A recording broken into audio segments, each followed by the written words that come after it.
ভারত পাকিস্তান সীমান্তে চলমান উত্তেজনার প্রেক্ষাপটে নিজের নতুন সিনেমা সিতারে জমিন পরের ট্রেইলার প্রকাশ স্থগিত রাখার সিদ্ধান্ত নিয়েছেন বলিউড তারকা আমির খান। সিনেমাটির ট্রেইলার মুক্তি পাওয়ার কথা ছিল ৮ই মে। ভারতীয় সংবাদ মাধ্যম বলিউড হাঙ্গামা থেকে জানা গেছে, এর আগে ম্যাডক ফিল্মস তাদের প্রযোজিত রাজকুমার রাও অভিনীত ভুলচুক মাফ সিনেমার থিয়েটারিক্যাল মুক্তি বাতিল করে সরাসরি অ্যামাজন প্রাইম ভিডিওতে মুক্তির সিদ্ধান্ত নেয়। একই পথে হাঁটলেন এবার আমির খানও।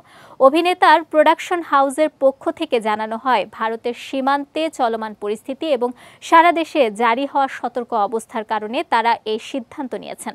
এর আগে ছবিটির নির্মাতারা সপ্তাহের প্রথম দিকে ট্রেইলার প্রকাশের পরিকল্পনা করলেও এখন তারা তা পিছিয়ে দিয়েছেন। যদিও সিনেমার মুক্তি পিছিয়ে যেতে পারে বলে জল্পনা তৈরি হয়েছে, তবে বিষয়টি নিয়ে এখনও কোনো আনুষ্ঠানিক ঘোষণা আসেনি।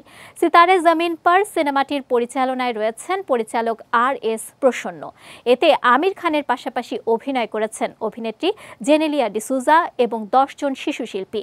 সিনেমাটি ২০০৭ সালের আমির খানের আইকনিক সিনেমা তারে জমিন পরের সিকুয়েল। তারই ধারাবাহিকতায় এবার নির্মিত হয়েছে ছবিটির দ্বিতীয় কিস্তি সিতারে জমিন পর।